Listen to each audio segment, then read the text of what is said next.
Hey folks, it's Matt once again. Welcome back to another review for the Tobe Hooper Marathon. This time it is a 1990 made-for-TV film. I think it was made for USA, the USA Network, called I'm Dangerous Tonight. And this is a film that, at the end of the day, I would call average, time waster, between mediocre and okay.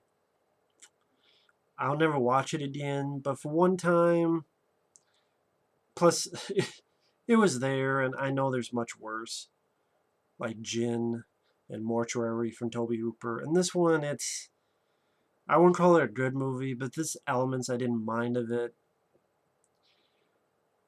First, on the bad point, the idea is just silly. And I know this comes from the guy who likes The Mangler, but at least that one is a fucking over-the-top, gory, fun, dirty, atmosphered movie where an old woman gets her fucking head crushed and comes out in buckets. Just that's all. I mean, this one, of course, is made for USA, so it's going to be very, very tame. But the premise is there's a sacrificial altar, and this professor opens the altar and grabs his red cloak, kills his guard with an axe, which is a cutaway. And then later on, we find out just from dialogue that that guy's dead. And one thing leads to another later on, this garage sale, and this woman, very meek, shy woman, buys this thing for this prop for college production of Romeo and Juliet, and inside it is his red cloak. And the red cloak is possessed. Specifically, an Aztec ceremonial cursed cloak. A red ceremonial Aztec cloak that's possessed.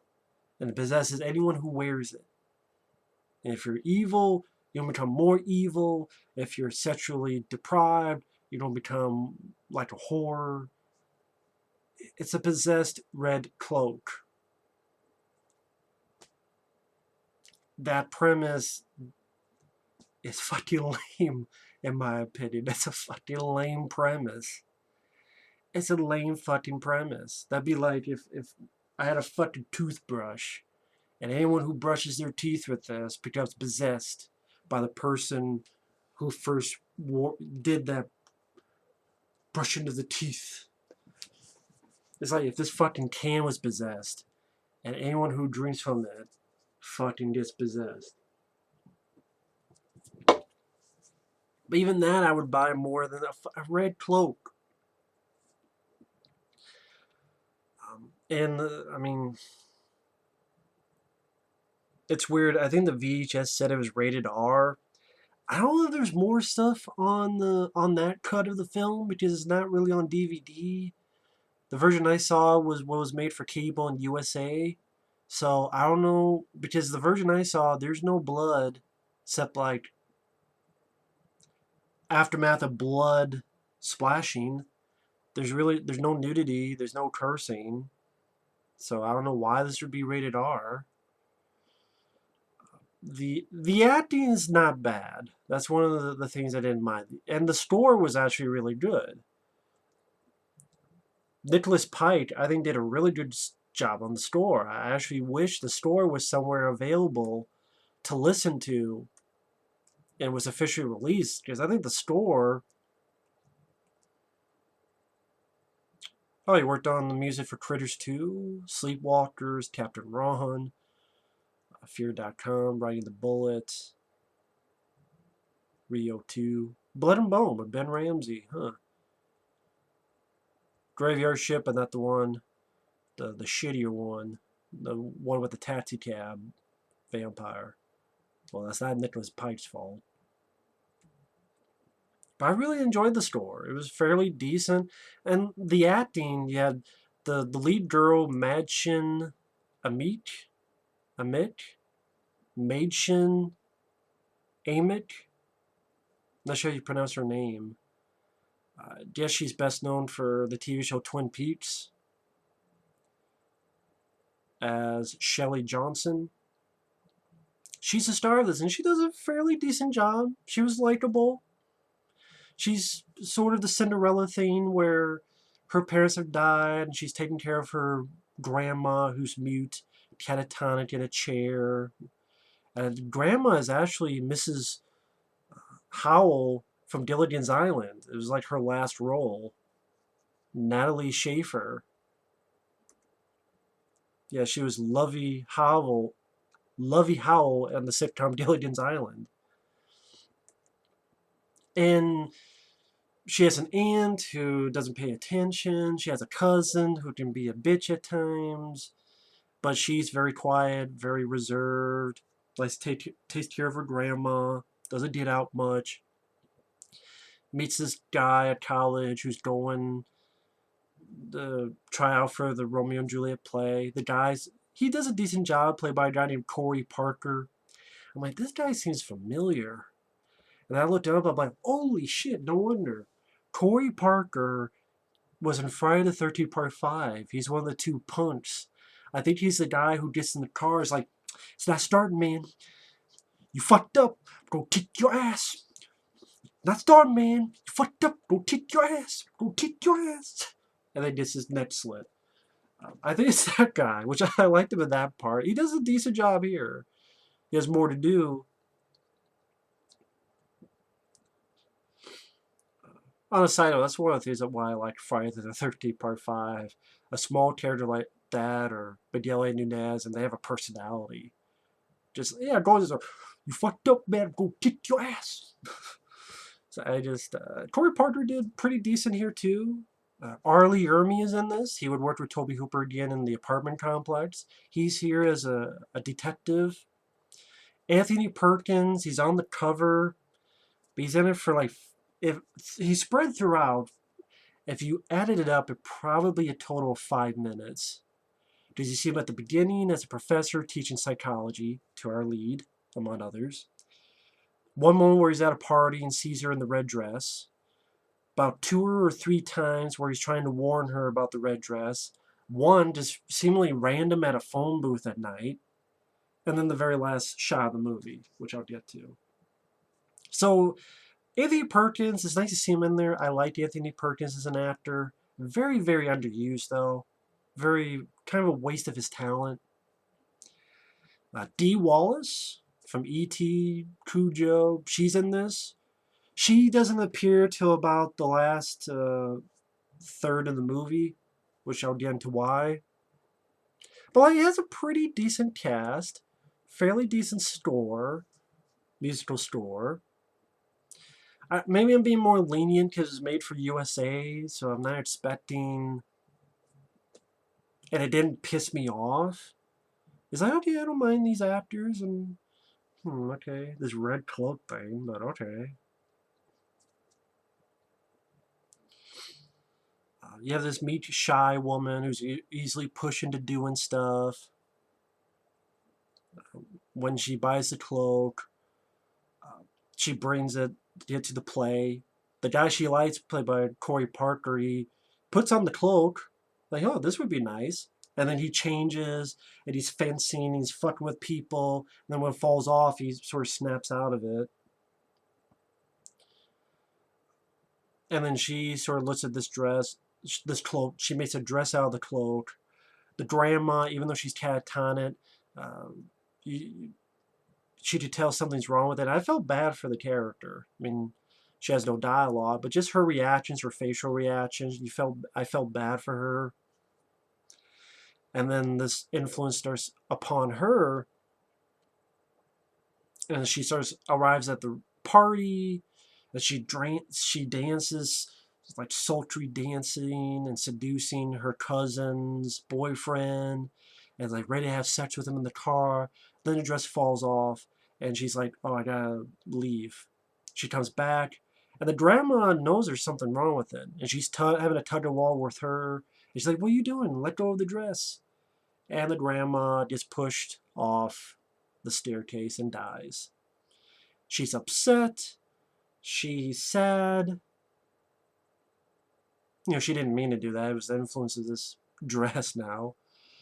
But what I liked about the movie, because I thought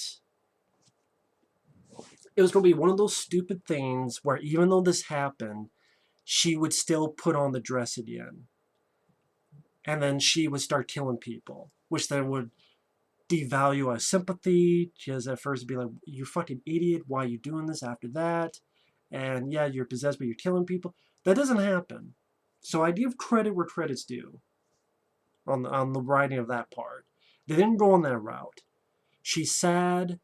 She's upset what happened. She uses something to pick the dress up, wrap it up, and stuff it away. And wants nothing to deal with it anymore. Her cousin is the one who steals the dress, goes out. She even says the title of the movie, I'm dangerous tonight. Shitty line. Shitty title, honestly. She's in bed with her boyfriend, and he's going to be a football player, and she realizes he was just using her. So, by that influence, she strangles the boyfriend in the shower. Our two leads, the shy girl and Corey Parker's character, they're in a truck, they're in a car, and they get chased by the cousin, trying to run them off the road. And decent stunt work. They get out of the way, they jump down, the truck flips over, they try to save her, try to do the right thing, but because she's still possessed, she tries to pull the guy in, he gets out, it blows up. Ermey is the detective who looks into what's going on. But then there's these strange killings. And I'm like, okay, so is the cousin back? Like, does the dress obviously doesn't get destroyed, so is she back as well? So for a while, I'm like, oh, I guess the cousin's not dead. She got brought back to life. No. The assistant coroner who looked at the body was Dee Wallace. And I guess her character had a past of drug abuse.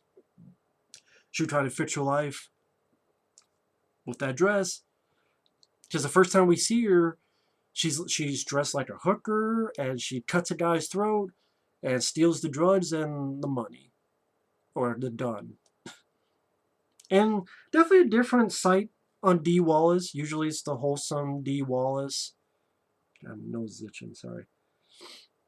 I guess, I remember from Cujo and E.T. and yes, The Howling, other stuff. Sort of a different part for her.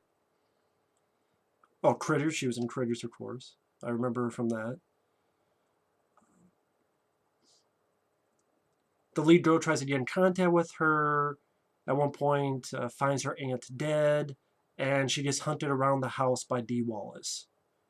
And then she just pushed down the stairs. Dee Wallace does. And then this ending was kind of lame and it just kind of came out of left field. It's not downbeat, but I'll explain why. The lead character gets knocked out because Dee Wallace gets back up as if she's fucking Michael Myers and knocks her out. Then the lead girl wakes up in the red dress. I'm like, what's going on here? And then her boyfriend shows up.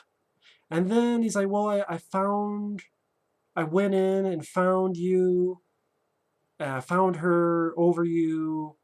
I guess he did something to her in self-defense. But then even though he's not wearing the dress, he's being affected by it, which I don't get. I thought you had to be touching it to be affected, but I guess if you've touched it once, you're still affected by it. So, like, even its own thing is being wonky with it. It's like, wait a minute, is it only when you're wearing it, or after you've worn it, you become affected by it? But the lead girl is fighting against it, so she's not affected by it anymore.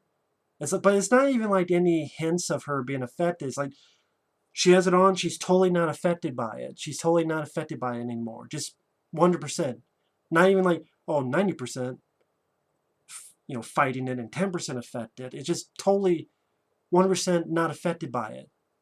And the guy who's not wearing it, he's fucking crazy. So you have your little chase, And then she talks him down. She takes the dress off. She's in bra and panties. Kudos to that. She's going to destroy it. He's like, don't. And then she tosses him down, going, don't let it affect you. Don't let it win. And then they both rip it apart, and they both huddle and cry. Ermey arrives. And I'm like, again, why was he affected? Like, what happened with Dee Wallace? It's like, oh, well, he, I guess, killed her off screen. Because then afterward, Ermey says, well, even if you didn't do that, she would have died from the fall. I don't know how she got back up anyway. And it just seems like a weird way they did the ending of that. It just seems really weird. It seems clunky, and it was like confused me for a couple minutes, and you shouldn't be doing that when you get to the finale, doing something that makes me fucking confused for 5 minutes. I'm like, what the fuck's going on? But then the boyfriend's alright, the lead girl's alright. Lead girl goes to Dee Wallace's coffin, dumps the remains that she put the dress in the, like a, oh, what the hell you call that? I can't believe I forget the name. That you put in like trees in and it rips everything apart. I can't remember the fucking name of that machine. Like you put it in, and can't believe it. I cannot fucking remember what the hell that's called. Damn it. Now it's going to make me mad. Someone in the comments will write it down. I'm an idiot. But everything's okay. She's going to college. She tells Anthony Perkins. He goes, well, I was trying to warn you if you gave me some time. You challenged the Cloak and you won. And there's this dialogue of, when we fight monsters, gotta be careful not to become one. And then the last shot is Anthony Perkins digging up the coffin, taking the pieces of the dress. That's why the 5 scenes he's in, he's suspicious, because he wanted it for himself. For what purpose? Guess he just wants its power, or, whatever. And then it ends with him getting the dress, the pieces, stuffing it in his shirt. And okay. So even in this, Anthony Perkins is a psycho. Or he's an asshole who's going to become a psycho. So even in this, the ending left a bit to be desired. Granted, our leads went off into the sunset, but Anthony Perkins was wasted, pretty tame, not really any gore or even cussing, nudity. At least, again, unless the actual official version has more to it that I didn't see. But it was some bits of the story. I was fine how it turned out. Like, in a typical version of this, it would have been the lead girl still would have put on the dress even after everything happened, because characters don't learn their lesson, but this character did. I applauded for that. Or it would have just been the cousin come back from the grave and wants revenge.